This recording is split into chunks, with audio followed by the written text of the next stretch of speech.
el simulador que tengo del coseno yo, porque tengo uno del seno y otro del coseno, que demuestra cómo se genera la función coseno.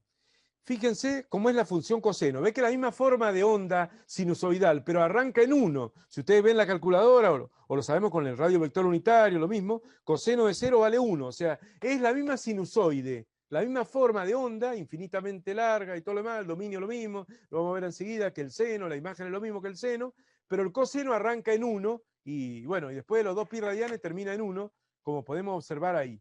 O sea, acá arranca en 1, ¿cierto? Hace toda esa forma de onda y termina en 6,28, 2pi termina en 1, ¿cierto? Pero hace esa forma de onda.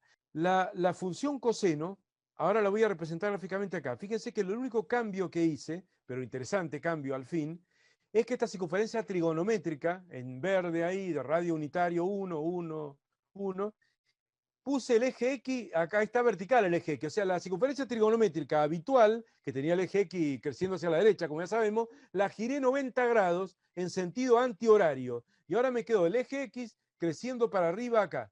Acá el eje X creciendo y el eje Y me quedó acá. ¿O no? ¿Se dan cuenta? O sea, lo giré un cuarto de vuelta la circunferencia trigonométrica así. Entonces el ángulo va a empezar acá.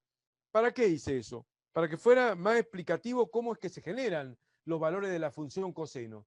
Fíjense, si empiezo a animar esto, voy a animar un cachito y voy a frenar. Animo un cachito y freno. Fíjense que acá está el ángulo X. Está marcado como X porque la función es coseno de X, ¿cierto? Y bueno, el eje es el eje X que en principio es un ángulo y que podría ser un tiempo. Enseguida vamos a ver si nos metemos en ese temita o no. Bueno, entonces cuando el ángulo vale 0, el coseno de 0 es 1. Entonces es la proyección del radio unitario sobre el eje X, el coseno. Entonces, para que me quede y me sirva este ejemplo, lo he hecho así, ¿ven? Como el eje X ahora está acá, vertical lamentablemente, el coseno es la proyección sobre el eje X, entonces directamente, para este ángulo que está marcado acá, digamos de 45 grados más o menos, el coseno es este número de acá, ¿o no? 0,707, etcétera, si fuera 45 grados. ¿Se dan cuenta? Entonces, de esa manera, este simulador me sirve para ir reflejando. Bueno, entonces, animando acá, veo, fíjese, coseno de 90, llego ahí, ay, me pasé. Bueno, coseno de 90, como es la proyección sobre el eje X, vale 0, y ahí tenemos el 0, ¿o no? ¿Se dan cuenta?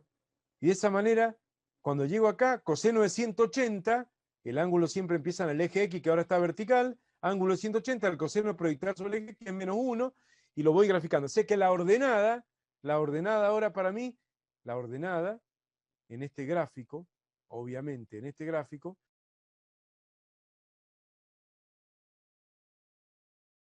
ahí lo grafico. Entonces ahí tenemos la función coseno, ¿ven? Se va a proyectar el mismo concepto de recién. Así que normalmente se puede dibujar abajo, pero yo acá en el simulador, con el simulador apaisado así no lo podía hacer. Pero muchas veces se hace acá abajo, el análisis gráfico, se deja el eje X positivo acá y la curva del coseno se dibuja acá abajo, la sinusoide. ¿M? Pero bueno, se gira el otro, este gráfico, se gira 90 grados para el otro lado. Se ubican, pero este simulador es para que vean cómo se genera la onda esa. Bueno, y esto lo podés alejar, bueno, se puede hacer lo mismo. En este caso tendría que alejar este también, porque la idea es que para que el simulador este sirva, esto tendría que coincidir, la cuadrícula ahí, ¿o no? Entonces, si vuelvo acá y animo ahí la escena, ahí tengo, ¿ven? Ahí tengo en un lapso más grande, y se puede ver cómo el coseno va tomando los mismos valores que el seno, pero va como 90 grados adelantado, podríamos considerar, con respecto al seno, ¿o no? O sea, va más corrido hacia la derecha, más adelantado, ¿o no? Esa es la función coseno.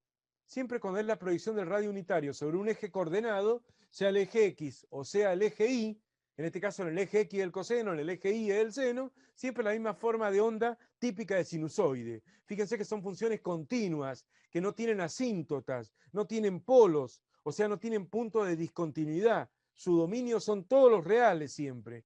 Eso solamente pasa con las dos sinusoides, seno y el coseno. Pero las otras cuatro, secante, cosecante, tangente, cotangente, son todas discontinuas, son todas con polo, como vamos a ver enseguida.